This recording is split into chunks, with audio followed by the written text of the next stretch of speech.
episode 238. Welcome to Data Skeptic, a podcast about data science and fake news from an algorithmic perspective. Here's your host, Kyle Polich. Coming to you from the Leimert Park neighborhood of Los Angeles, welcome to Data Skeptic.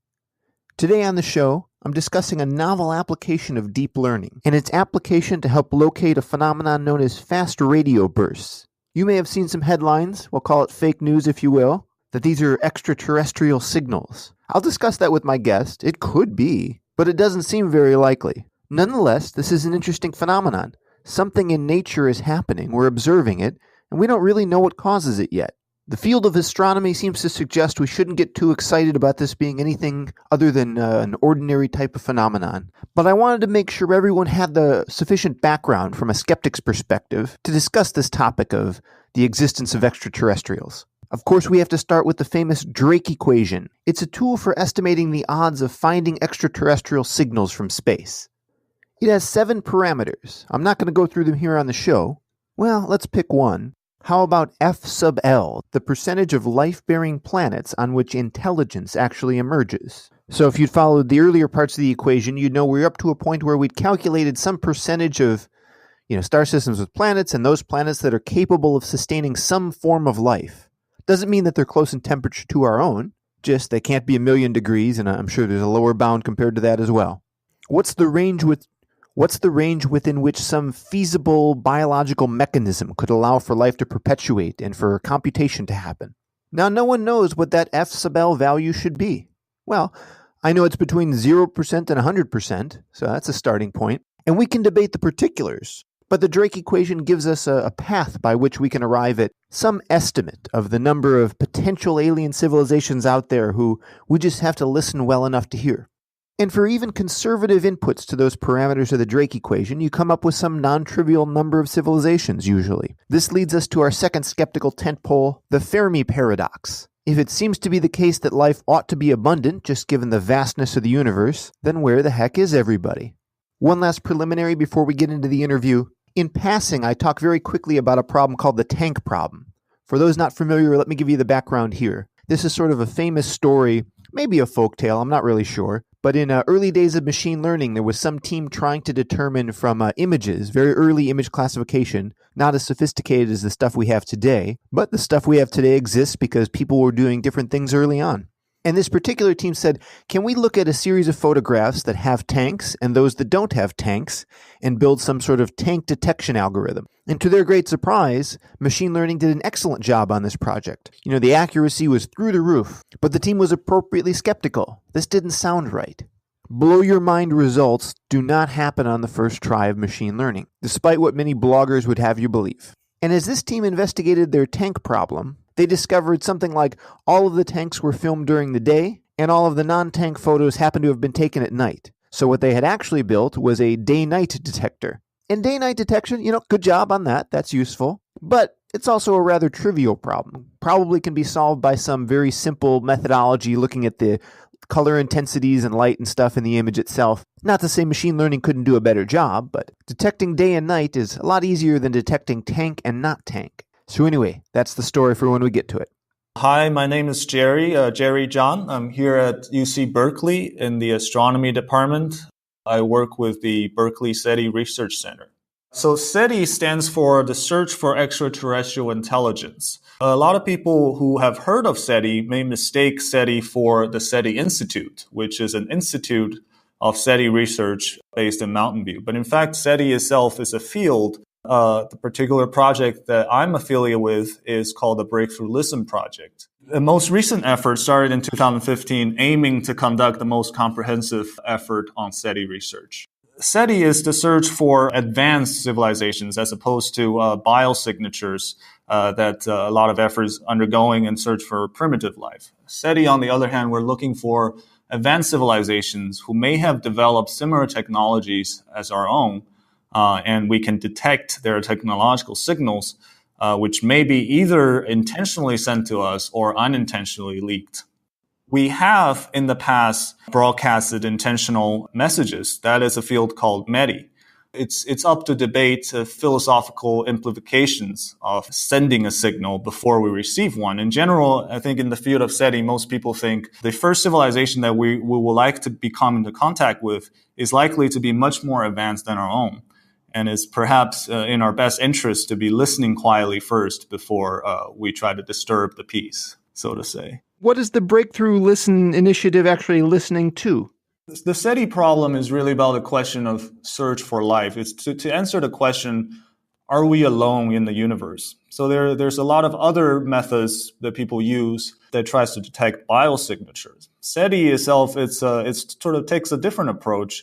The question we ask that is it possible that there are advanced civilizations that have built technology that are similar to our own and are transmitting signals either intentionally or unintentionally that we can pick up with our radio telescopes, radio and optical. So we do work with both radio telescopes and an optical experiment. The main focus and effort is in the radio band. You know, you're listening, and I know it's radio astronomy. We're listening for radio signals. Why do we think that would be the channel of communication? That's a very good question. There are many reasons, and I do not know all of them well off the top of my head. One of them is that there is a particular band of radio frequency, narrow band signals, where signals of essentially just sine waves, they essentially can go unperturbed through the interstellar medium. And so there's so much dust, so much scattering happening in the interstellar medium that makes a lot of emission, does a lot of impairments, gives a lot of noise to a lot of messages transmitted. So radio signals in particular provides some of the frequencies provides a good channel to interstellar message transport. And then, of course, there are a lot of these massive installations where you get your listening information from. What do those observations look like in the database or wherever they're stored? You know, what is your raw data? Physically, how a radio telescope works is that there's a radio antenna that just records the voltages from the electromagnetic waves that hit the dish and concentrated onto the antenna. These voltages have a phase to them, so these are complex time series. A Breakthrough Listen, in the past, we have primarily been working with the Green Bank Telescope in West Virginia and the Parkes Telescope in Australia. And recently, we officially started the collaboration with a Meerkat Array in South Africa. So, for example, at one of these telescopes at Green Bank, our data rate from the raw voltages is about half a petabyte per day. So we cannot afford to store all of that data to disk. What we do is we typically take a Fourier transform into Fourier domain. These make what we call waterfall plots, or in other domain, these are called spectrograms. So these are basically Fourier transforms as a function of time. So you can see how each Fourier component changes over time. Once we take the Fourier transform, we can average down the data rate by a factor of 100. And we store these two-dimensional, essentially image-like data to disk. And if there's a particular interesting signal phenomena at a particular observation, we do extract those raw voltages and save them as well. So this data then is, I would assume, very noisy, but of course there's some natural phenomenon before we get to the, perhaps not natural phenomenon, if we call it that. Different stellar events can kind of contribute signal as well as the natural noise you get. What does the typical data set look like? Is it mostly entropic, or are there a lot of phenomenon that you're seeing from other astronomical things? I think most observations nowadays, most of the data is actually terrestrial signal. So the radio frequency spectrum is very crowded now, from communication, satellite, and so on and so forth. And for astronomy observations, we typically pick radio quiet sites that are far away from civilization. But even so, most of the signals that we detect are terrestrial signals. We do have large periods where essentially there's no distinguishable signal in the data at all. It's just thermal instrumental noise. But among the signals that we do have, still the majority of them are terrestrial communication signals. Is there a challenge in filtering those out? Even though they seem like, we as a species are creating them, I don't think there's any system of record of who's broadcasting necessarily at any time. How much of a challenge is it to filter that sort of thing out? Absolutely. So that I would say is the main challenge in a lot of radio astronomy. The way we do it is it's a simple idea of spatial filtering. So these radio telescopes form beams that are very directed. They only sensitive to a very small solid angle. And therefore, by looking at several pieces of solid angle at the same time, that's the main beam. At the same time, there are side lobes of beam forming where these terrestrial signal could have come in because they're just so much brighter compared to most things on the sky. So the way you can tell whether something is coming from a side lobe as opposed to the main beam, if you look at multiple patches of the sky at the same time, if a signal appears in more than one of your primary beams, of your main beams, then you can tell that it's probably not from that patch of the sky. So that's the way we use the spatial filtering to tell if a signal is from a terrestrial source as opposed to something localized in the sky. Roughly speaking, how often does something novel come up in these detections? So that is that's a good question. So novel. So I guess there are two possibilities. One is how often is there something novel in the data. The other is how often do scientists actually find that novelty in the data. And a strong argument could be made that I think the first rate is higher than the second, which is why these novel, new techniques of data analysis are so interesting to us. Yeah, I don't think I've mentioned yet. We're talking largely about a discussion that is based on the paper you've co-authored, Fast Radio Burst 121102, Pulse Detection and Periodicity, a Machine Learning Approach. And one of the interesting things I read in the paper that is not something I've encountered in my own career as a data scientist, but you had mentioned that there are cases where the data sets may still have signal that just wasn't discovered. And this is kind of fascinating to me because I'm generally squeezing every last drop I can out of my data sets.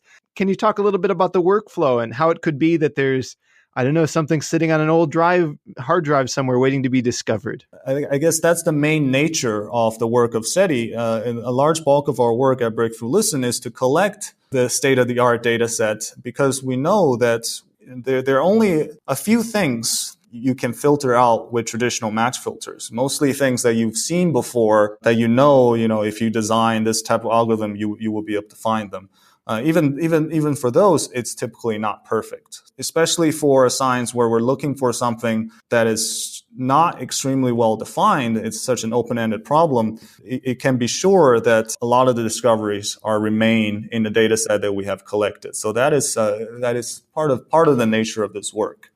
And also the data volume itself prohibits immediate exhaustive search. And for that reason, it's a very open-ended problem, and it's a new problem. So what is a fast radio burst?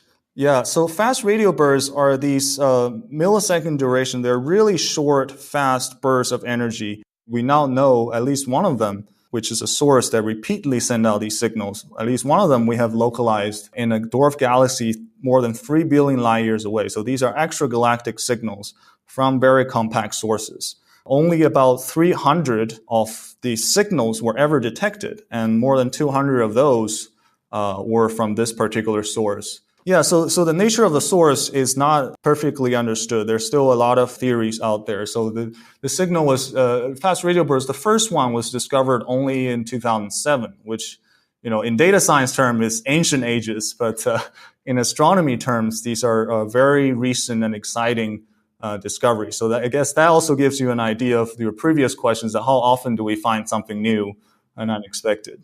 And how often do you see a fast radio burst in the data? So in this particular work, we did the observation on this particular source, which we already know is a repeating source. It's the only repeating source of fast radio burst.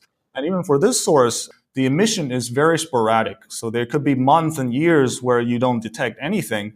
And suddenly, this particular observation, which lasted for 6 hours, we found 93 bursts within this observation. So that is the most number of bursts within a single observation. And you can see even within the single observation, these signals vary greatly in strength and their peak frequency. So, but I should say these are wideband signals. So it's completely reasonable to expect that there are a lot of emissions that were just too weak for us to detect. But there's also possible that a lot of the times the source was actually dormant and it was not emitting at all, we don't know exactly which is the case. So I personally, I'm in favor of science. I want to know the truth about the underlying phenomenon, but in my heart, I do hope it's extraterrestrials because I think it's a more interesting universe if we know that there's someone else out there. What is the strongest case for believing that these might be of intelligent origin?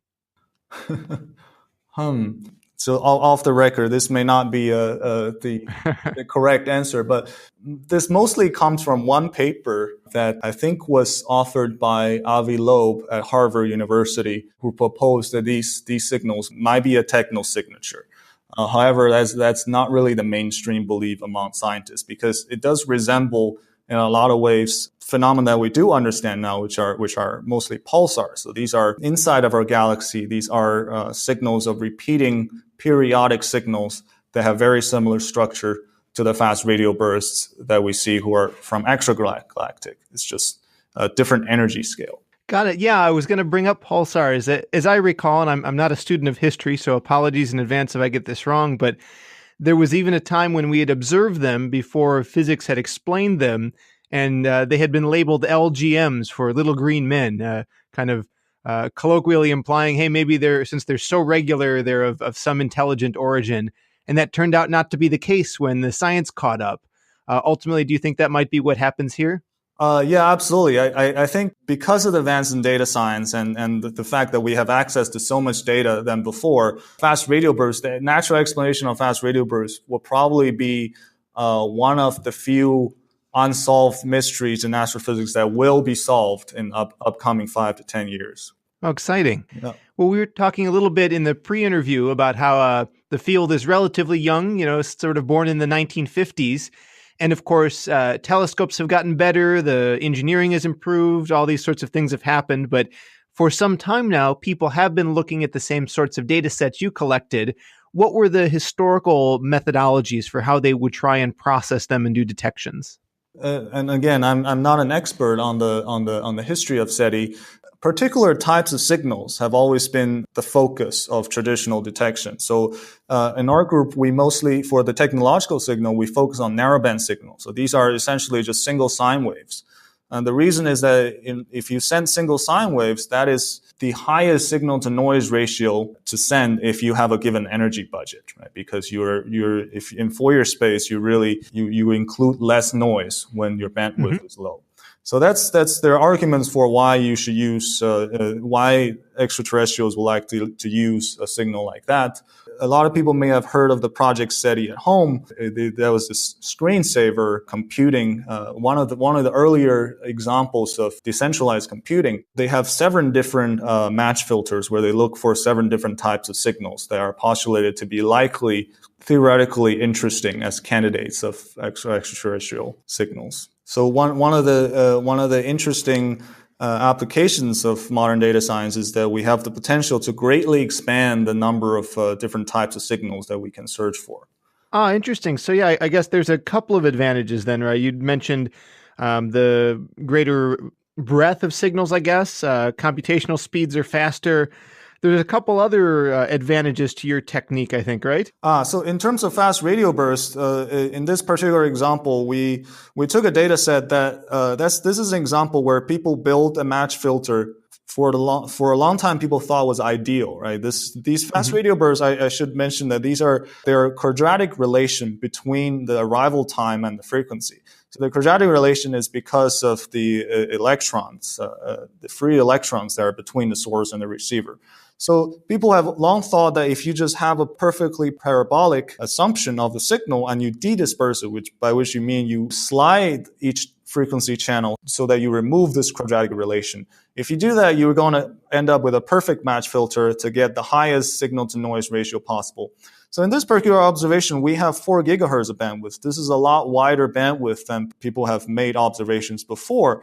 And what we see is that there's a lot of frequency modulation in the signal, and that most of the energy may come from a particular, very frequency concentrated area. And therefore, if you use the original match filter, you are not really going to pick up a high signal to noise ratio because you're including a lot of regions that are there aren't that much signals there. If it's difficult to design a perfect match filter, then if you can, in our case, we simulated these pulses on top of the background observation. And if you train a neural network to do this, then the deep learning extracts the more perfect features to detect these signals. And that's why we saw higher performance, better sensitivity than the traditional algorithm was able to pick up. Very exciting, yeah.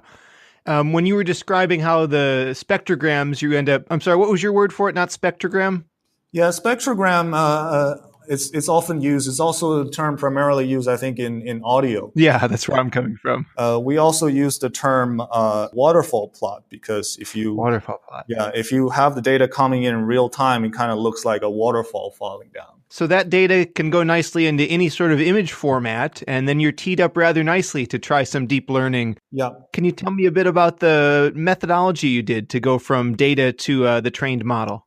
Yeah, so in this particular case, it's a supervised problem. So the objective is to detect these particular signals. The signals themselves are very rare, so you cannot have enough, we don't have enough labeled real detections to train a network like that. So the lucky thing is that the signal we're looking for are relatively simple, but the background is relatively complex. So we take advantage of the fact that these signals are rare. We take observations where we're pretty sure there's no actual signals in them, and we inject the simulated signals in them. And in this way, you can end up with a relatively well-balanced training set to do supervised deep learning. There's some differences and different challenges when it comes to treating a waterfall plot as an image as opposed to, say, challenges in computer vision. One can argue that in a lot of these problems, that the information complexity in spectrograms, in these waterfall plots, it's a lot lower than in computer vision. We do not have so much information packed up, object next to object. What we do have challenges is, for example, the vastly varying scale. So a signal can last for a few milliseconds. Maybe some will last for 100 times as long. Maybe some are very wide. Maybe some are very, very thin. And you need different resolutions, different panel sizes in order to detect these type of signals. And also in the presence are a lot of noise. So these are not just the interference, these are essentially background objects in computer vision, but also there are just pure thermal noise on a level that's much greater than when people say image denoising. It's literally the image is mostly just noise. That we find in the supervised setting to be not too difficult to deal with, mainly because the noise and the interference are in the same category as unwanted. So there are some particular considerations of that when we design a network, such that in the beginning, large kernels and large strides. So essentially, you pull together many pixels together at once, so that you end up with effectively a multi-resolution feature in the first few layers instead of just a single resolution. So there's some considerations in terms of building the model, but otherwise in the supervised case, it's not too challenging. Thanks to this week's sponsor, the Great Courses Plus. This is a great solution for lifelong learners like myself. You can stream thousands of videos on science, history, travel, health, wellness, professional development, photography, cooking, and much, much more. There's new subjects and lectures added every month, and you can watch it on your TV, laptop, tablet, smartphone. Bring it with you on the go. The Great Courses Plus brings you serious lecture content. This week, we want to highlight their course, Mathematical Decision Making. Professor Scott P. Stevens from James Madison University takes us on a whirlwind trip across 24 lectures, exploring some of my favorite topics like decision trees, Bayesian analysis, Markov models, queuing, and stochastic optimization. Oh, throw in time series forecasting as well. Not long ago, executives faced with complex problems made decisions based on experience and intuition. You probably know how I feel about that. I only care for intuition when it has data to back it up. And that's the message of modernity. In this course, you'll learn about time series forecasting, linear regression, and a lot of other tools to help you be a better decision maker, one that is data-driven and mathematically founded. Best of all, we've got a special offer for you this week. I want you to start benefiting from the Great Courses Plus 2, and Data Skeptic listeners can get unlimited access to their entire library for free. To start your free trial, head over to thegreatcoursesplus.com/data. double check it. You got to get this right. They need to make mathematical decisions, and they do that by knowing where you came from. So let them know Data Skeptic told you to head over there. And it's thegreatcoursesplus.com/data. I definitely appreciate the challenge initially of having an imbalanced data set. And I think you have a smart approach to simulate some of these events to build up your training data set. Yeah. But I'm also reminded of this legendary example of trying to detect tanks, and they ended up detecting night versus day. Absolutely. How can you be sure that the mock examples don't bear some unintended artifact of the creation process? So in this particular case, we're not sure, right? Deep learning by itself is an overfitting technique, and that's why this tank versus night and day problem happens. So in this case, we use it as a tool, right? We use it on real data, and we found real detections. And for all of those real detections, we cannot just trust a neural network as the final answer, but we use the traditional technique. We scrutinize every single one of these detections. We convince ourselves that in the traditional astrophysical sense, these are real signals. I'd love to dig into the network a little bit more. You were starting to describe the general architecture and the choice of using a stride rather than maybe a max pooling that might be common in other convolutional neural networks. Can you tell me a little bit about some of the methodology choices? The network itself is not too complicated in this case. It's mostly a modified version of an off-the-shelf residual network. And the motivation partly for using a residual network is that the signal we're looking for are relatively simple. We still need sufficient capacity in the network to be able to filter out all the different kinds of noise. And therefore, in order to have such simple features be activating neurons all the way to the end of the layer, we really need these residual connections.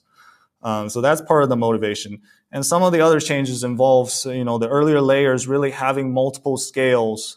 In this particular work, in this particular observation, it was not so crucial because all of the signals have the same, what we call dispersion measure. Essentially, all the signals are relatively similar in size. However, if you want to treat a more general problem where you want to find fast radio bursts, say in a survey, you really have to treat the problem, you have to take into account orders of magnitude difference in scale.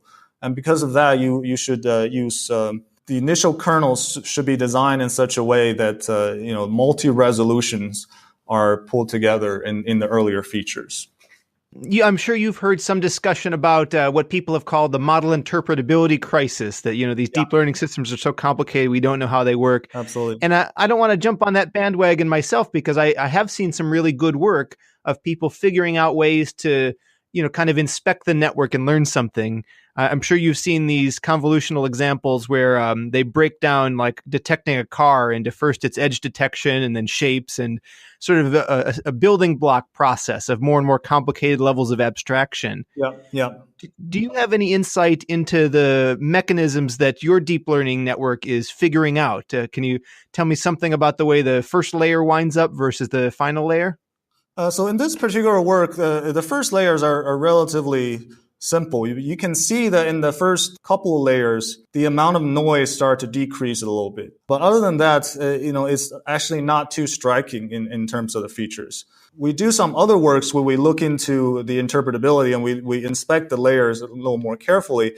But for this particular work, like I previously mentioned, we use it as a tool to find its detections, and then we examine the results in more detail, more so than why the decision was made. There are particular interference signals that are sometimes mistaken by the network as detection. Also, there are particular signals that might have been missed by the network itself. So there are some techniques in recent years involving basically figuring out what in the training set, because we simulated the training set, right? We don't know if the simulation is perfect or not. We try to make it as good as possible. Is there something in the training set? Maybe these particular examples in the training set is the cause of having this network not having detected the signal. So things like that, are worth looking into.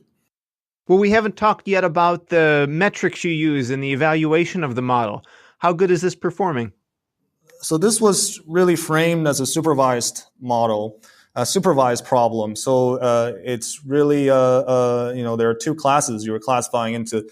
Is there a signal in this frame or is there not? And the reason we frame it this way, and people say, oh, maybe you should use an object detection type of network or waterfall plot. This particular work, the waterfall plot are images of size from 14,000 by 3 billion. So these are extremely large images, and inside them, in comparison, these signals occupy a very, very small fraction of the space. So, it's neither practical nor reasonable to sort of just feed this entire data in the GPU at once and do this object detection type of network. So instead, we just do a manual clipping. We just do windows and step through this data set, and in that way, every time we step a window, essentially the network just classifies, is there a signal in here or is there not? Since the training set is balanced in this manner, the evaluation is simply just, the loss function itself is just a cross entropy, and the evaluation is what is the recall, the number of signals that you can pick up. That also depends on your threshold as well as the training data. So actually the recall does not say about the recall in terms of actual detections, because your simulated signals are always going to be slightly different from the real signals. But even with that caveat, where does your results compare to, let's say, the more traditional methods? Yeah, so in this particular case, because of the wide bandwidth makes the traditional match filter imperfect, there's a plot in the figure where I compare the recall as a function of signal to noise ratio versus the traditional method that we used. So we are able to detect all of the signals that the traditional methods are able to detect, and more on the lower signal to ratio end. Nice. So as in terms of real detections, we detect 72 additional signals, whereas the original detected 21. And if I understand correctly, you also do it in a more computationally efficient point of view. Is that correct? Yes. So it's the numbers themselves in terms of speed is it's a little less defined because of this resolution issue. Right. So in this particular case, we know roughly how big the signal is. So we roughly have a fixed resolution. But you can imagine that if you're blindly searching for signals which can vary greatly in terms of their size and width, you might need a much higher resolution input, in which case your speed will be slower. But in general, the takeaway is that this method is more than fast enough to do real-time detection on these kind of experiments in the waterfall plots. Exciting. How quickly do you think it can be adopted and used in a more production capacity? That's part of the work I will hopefully get around to later this year. There are remaining challenges of moving from this single observation to more of a survey standpoint, where you do need these multi-scale problems. You need to solve these multi-scale problems, and there's more of an engineering problem in as well. How do you put the model in such a way that it's pulling off from the ring buffer at the correct reading the correct data and so on and so forth. But I think it's fairly doable. You had noted in the paper that you've seen there's been drastic improvements upon traditional machine learning methods for object detection in recent history. Absolutely agree with that.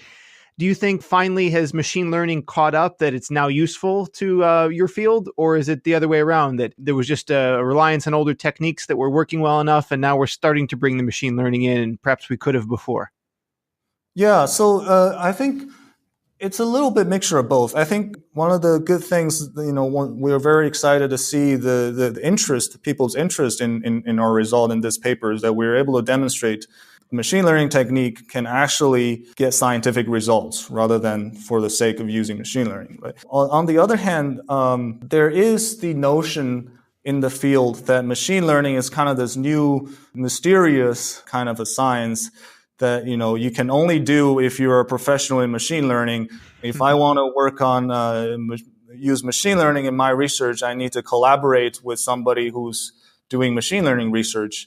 Whereas in fact, as this paper shows, I mean, the machine learning we use in this work is relatively simple compared to, for example, some other work that I'm working on in the SETI domain. This is a really well-established supervised learning convolutional neural network problem that, if you frame the question in the right way, the more established methods that anyone can implement or even download somebody else's implementation and run can already get you very exciting scientific results. So I think hopefully the right directions to go is for more people to be aware of these methods who are in our fields, who are interested in learning about them, and soon to implement these kind of methods into their own work.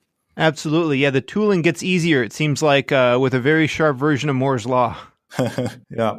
Well, what's next for you along these lines? Is this a stepping stone to bigger things, or have you kind of solved one problem and moved on to something else? So I'm more of a general problem solver, and the exciting thing about SETI is perhaps the most open-ended question that's out there, because as opposed to the fast radio burst, which is really a supervised problem, in the SETI world, we really don't know what we're looking for. And there, you have to use a slightly different method. Some people say some sort of anomaly detection, and I'll go into in a little bit what anomaly detection means for this type of data. And then you can also use some sort of feature space. You really try to use deep learning as a feature extraction tool and try to really understand everything that's in your data. So that's my main focus nowadays. Is to start the effort of trying to understand really all of the different types of signals that's in the data, and that leads to understanding what signal seems to be rare, what signal seems to be strange. And I think that's a necessary direction for the field of SETI especially emerge with modern data science. Are you familiar with the so-called wow signal? Yes. So the wow signal, I only know the very basics. So it was essentially one of the signals that will fit the characteristic of what we're trying to look for now. However, the instrumentation and everything at the time was very limited. So these signals essentially, like I described earlier, they fit the spatial match filter criterion in the signal lasted only the amount of time where the instrument was pointing at a particular point in the sky. Therefore, it really seems like the signal was actually coming from the sky.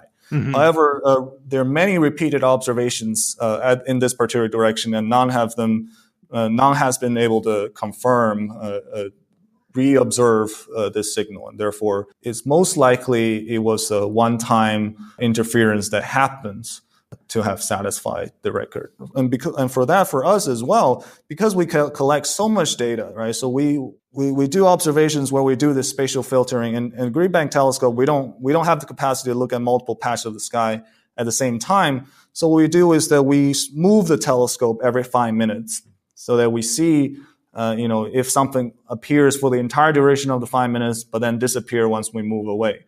And even for that kind of filtering, we still get a lot of candidates that do satisfy that criterion that turns out by closer inspection are just mere coincidence that there was a signal someone was transmitting that just happens to be on during that 5 minutes, and then they turn it off for the next 5 minutes. So if we one day do hear something novel from extraterrestrials, or I guess let me rephrase my question, what are the chances we've already heard it and we need a good outlier detection technique to finally go and see it in the archives? Well, it's hard to quantify the chance of something when nothing has been detected, right? Fair point, yeah. Yeah, so I guess the straightforward answer is we don't know, but clearly there's, I would say the existing data is as good place to look as new observations at this point, because we have already collected so much, and we know there's a lot of signals in there. Most of them we know are terrestrial communication signals, but we have not developed the capacity to look at them carefully and really examine and understand what each of those signals are. And should go into the technique of anomaly detection a little bit, because a lot of people in SETI who have a little bit of familiarity and heard about machine learning are very excited about the idea of anomaly detection, which are basically, the idea that you can find something unusual in the data, which sounds like exactly what we need for this particular problem. But one of the challenges I find in using anomaly detection is that most of the data is noise, right? So, noise is not compressible. The way anomaly detection works, whether you're doing a generated model or you're doing some kind of autoencoder or you do some kind of predictive anomaly detection, you can only train the model if the underlying distribution of data is interpretable, right? If the underlying data is mostly noise, then there is no prediction, and therefore every single random noise picture is equal, unlikely, and unique as the next one. That makes anomaly detection a little bit different. It has to be framed a little differently. So one way to do that is to, say in the communication industry, people do this as well. But for them, they want to see anomaly in a particular signal. For that, you can just collect a lot of examples of just this signal where you have high signal to noise ratio, and then you really train the model to understand what is this normal behavior of the signal. And if you see something strange, then, you trigger an anomaly. That's perfectly valid. But for us, we're not looking for something like that. We're looking for an unusual signal. And to do that, it has to be a combination of finding signals through some other means. For example, I just give some example. You can do some sort of energy detection. That's the most common way in Fourier space, where you simply see some Fourier domain pixels that just have high power. Energy detection, or you can do some kind of entropy methods. If you say that even maybe Fourier domain is not as fundamental as you would like it to be, some kind of because noise by themselves, they really contain they contain really high entropy. Right? They're really random, for lack of a better word. So you can use entropy-based methods to see if there's some structure in the data at all. One of these methods can help you detect when there's a signal. And once you zoom in on all the places that are not just noise but have some sort of signal, and then you can perhaps apply anomaly detection and learn what most of these signals look like. Even that, is not the end solution of the problem, because typically anomalies are, say, if something happens, 1% of the time, or something happens one every 1,000 signals, that's already an anomaly, right? That's already a low chance of behavior. But for us, we're really looking for the 1 in 100 million, 100 billion signals, something that could potentially be extraterrestrials, right? So it will probably be a combination of collecting these what originally seems anomalous signals and labeling them, classifying them, and collecting more of them, and therefore you get more of a balanced data set, and you teach your model that these are actually not anomalies. Now you move on to the more anomalous signal, and then you teach the model again, this is not your anomaly either. So it could be done in an iterative process. Yeah, it sounds like there's no shortage of novel challenges for a data scientist who wants to make their mark in this space. Yeah, absolutely. I think it's we do have a lot of data, and we welcome collaborations from data scientists from a variety of different disciplines. I will say that I think the main challenge at this point facing SETI as a data science is framing the problem. So this is more of an engineering problem for someone who's familiar with the data science tools, but also are interested in the problem. They want to frame the data, because the data is really free form. This is just raw form data that contains everything.